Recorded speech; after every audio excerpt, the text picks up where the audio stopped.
Good morning student. हमारा topic चल रहा है अव्यय और आज हम अव्यय में देखेंगे कि एक सारणी दे रखी है, उसमें कुछ अव्यय दे रखे हैं, उनमें से उचित अव्यय को छांटना है और वाक्यों में पूर्ति करनी है। तो देखो प्रश्न, मंजूषा उचितम अव्यय पदम चित्वा रिक्त स्थानम पूर्यते।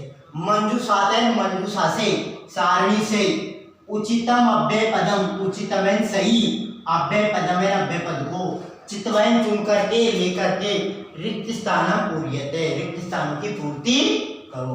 कि जो सारणी है मंजूषा है, उसमें से उचित अव्यय को लेकर के उचित अव्यय का चुनाव करके और रिक्त स्थानों की पूर्ति करो। तो देखो सारणी दे रखी है, इसमें अव्यय दे रखे हैं जैसे तत्रेन उता वहाँ, यत्रेन जहाँ, अत्रेनि यहाँ। तत्रेन वहाँ, यत्रेन जहाँ, अत्रेन यहाँ, पुत्रेनि कहाँ। सर्वत्र सब जगह, अधे नीचे, आम यानी हाँ, यथान जैसे, तथान वैसे, ऋतेन बिना और अपयनि भी।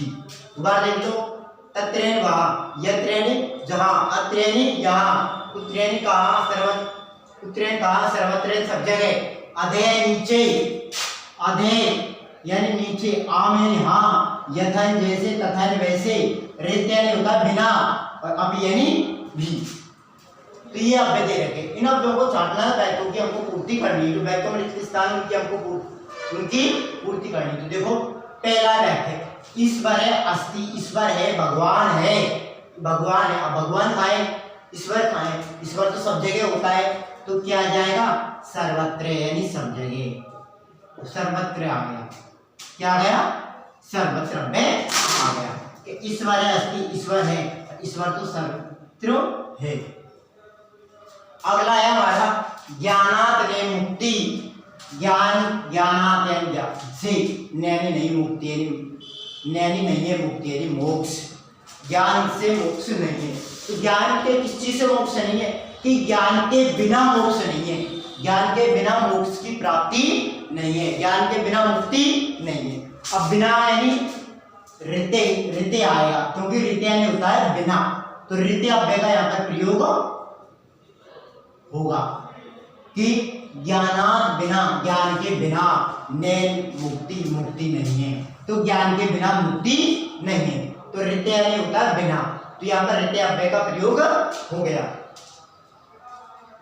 अगला अव्यय हमारा जलम गच्छति,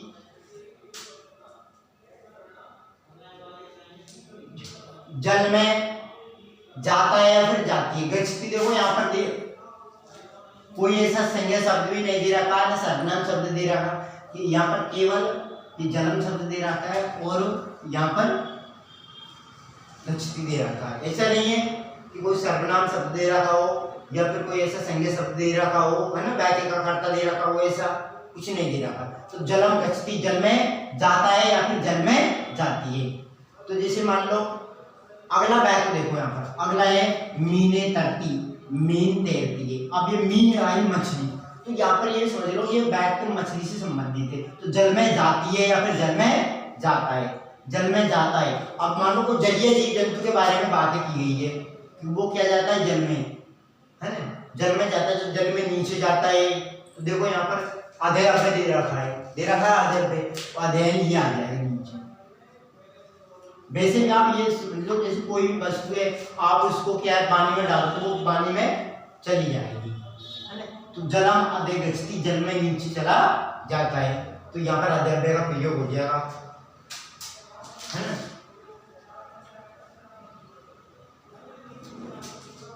आप देखो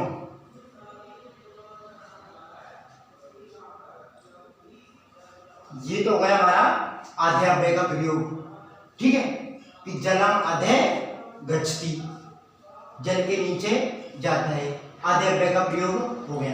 अगला है मीने तरती, मीने मछली तरती है, तैरती है। अब यहाँ पर प्रश्नवाचक चिन्ह दे रखा है, बाद में क्या दे रखा है, प्रश्नवाचक चिन्ह। तो समझ जाना ये क्या बनेगा, प्रश्नवाचक चिन्ह। प्रश्नवाचक क्या बोलेगा, हमसे प्रश्न पूछेगा कि मीने तैरती, मीन मछली तैरती है, मछली कहाँ तैरती है, किस पर तैरती है। तो यहाँ पर देखो कहाँ किस पर दे रखा है, क्या हाँ दे रखा है, पुत्र दे रखा है, दे रखा है, तो यहाँ पर पुत्र अव्यय का प्रयोग हो जाएगा कि मीने पुत्र तैरती, मछली कहाँ तैरती है, मछली कहाँ तैरती है, तो मीने कुत्र करती, मछली कहाँ तैरती है, यहाँ पर कुत्रव्य का प्रयोग हो जाएगा। हो गया। तो मछली कहाँ तैरती है, जल में तैरती है। ठीक है, इससे पहले हमने देखा था जलम गच्छति, जल में जाता है, अध्याव्य का प्रयोग हो गया, बिल्कुल सही है, जल में नीचे जाता है वो, है ना। तो जलीय जीव जंतु है, मछली है, मगर है, वो क्या है, जल में जाते हैं, तो ये यहाँ पर अध्याव्य का प्रयोग होगा। अगला देखो 5वां है धूमे अग्नि, धूमे यानी होता धुआं और अग्नि यानी आग। अब यहाँ पर द्वाव्य का प्रयोग होगा। भाई देखो सीधी सी बात है, जहां पर धुआं होगी वहां पर तो आग जरूर होगी, क्योंकि आग से आग होगी, कोई चीज जलेगी तभी तो धुआं निकलेगी। तो बिल्कुल फैक्ट है कि जहां पर आग है ना भाई, जहां पर क्या है धुआं है वहां पर आग जरूर है, जहां पर धुआं हो रही है वहां पर आग जरूर है। तो यत्र धूमे, यत्र जहां धूमे धुआं है, तत्र अग्नि वहां पर आग है। अब देखो यत्र तत्र है क्या, यत्र यानी जहां, तत्र यानी वहां, बिल्कुल है।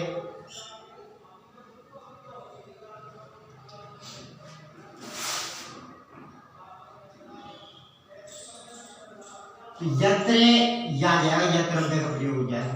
यत्र धूमे, यत्र जहां धूमे धुआं, तत्र अग्नि, तत्र वहां पर आग है, बिल्कुल सही है। तो यत्र धूमे तत्र अग्नि, यत्र जहां धूमे धुआं, जहां पर धुआं तत्र अग्नि वहां पर आग है, बिल्कुल सही है। अगला पे राजा तथा वैसे प्रजा, प्रजा राजा है वैसी प्रजा है, तो राजा है वैसी प्रजा है। अब राजा है वैसी प्रजा है, यहाँ पर कौन सा अव्यय आएगा, तो भाई जैसा राजा वैसी प्रजा। अब जैसे को क्या कहेंगे, यथा, क्योंकि यथा अव्यय का होता है जैसा, तो यथा राजा तथा प्रजा, जैसा राजा वैसी प्रजा, बिल्कुल यथा अव्यय का प्रयोग होगा यहाँ पर, है ना।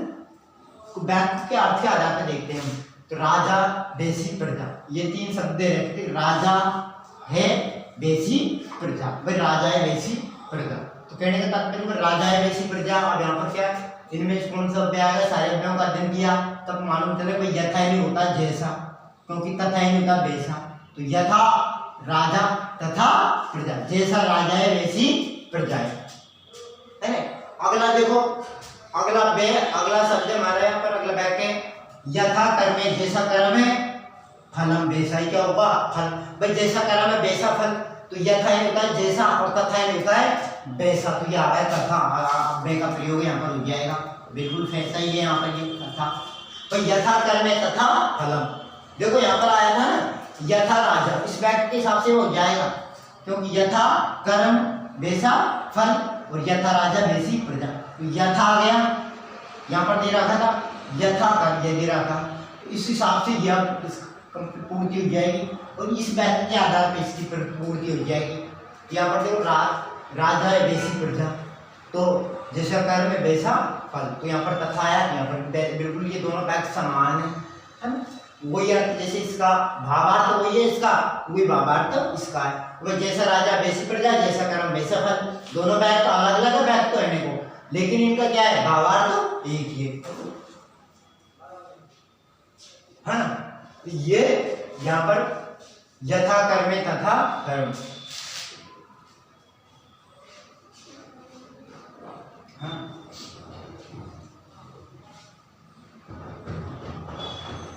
अगला देखो सा सत्यम वदति, स यानी वह, सत्यम यानी सत्य, वदति यानी बोलती है, वह सत्य बोलती है।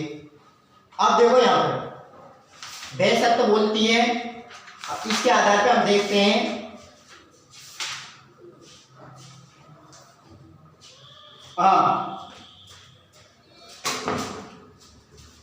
कि सा सत्यम वदति, सा यानी वह, सत्यम यानी सत्य, वदति नहीं बोलती, वह सत्य बोलती है, हाँ वह सत्य बोलती है। अब इनमें कौन सा अव्यय आएगा, क्योंकि हमारे पास केवल 3 अव्यय बचे हैं। एक तो देखो ये बचा है आम अव्यय, है ना, आम अव्यय, अत्र अव्यय, एक तो अत्र बचा है, आम बचा है, एक अत्र बचा है, और एक हमारे पास अपि अव्यय बचा है। क्या बचा है, अपि अव्यय बचा है। तो देखो इनमें से 3 अव्यय बचे हैं हमारे पास, शेष अव्यय का प्रयोग कर लिया। तो देखो हाँ अत्रेन यहाँ भय सत्य बोलती है, हाँ भय सत्य बोलती है, भी भय सत्य बोलती है, तो बिल्कुल ये आएगा हाँ में हाँ भय सत्य बोलती है, तो आम अव्यय का प्रयोग होगा। हाँ भय क्या बोलती है, सत्य बोलती है, तो यहाँ पर आम अव्यय का प्रयोग होगा, क्योंकि यहाँ पर तो ये अत्र अव्यय का प्रयोग नहीं होगा। अत्रेन यहाँ भय सत्य बोलती है, यहाँ सत्य बोलने से कोई थोड़ी है भाई, या इसका मतलब ये हो जाएगा अत्र अव्यय का प्रयोग करेंगे तब तो भाई यहाँ तो वो सत्य बोलती है और वहाँ पर झूठ बोलती है, ये तो नहीं होगा। अत्रेन होता है यहाँ, और अब ये भी ये भी आएगा नहीं, भी भय सत्य बोलती है, ये भी नहीं आएगा, तो यहाँ पर ये आएगा आम सा सत्यम बने। अगला है हमारा अत्र अव्यय, तो छात्रा अत्रे अत्रे पढ़ती बिल्कुल सही है, छात्रा यहीं पढ़ती है अत्रे यहीं, तो अत्र अव्यय का प्रयोग हो जाएगा। छात्रा अत्रे पढ़ती, छात्रा यहीं पढ़ती है। अगला अव्यय हमारा मोहन फलम खाती, मोहन फल खाता है। अब बचा कौन सा,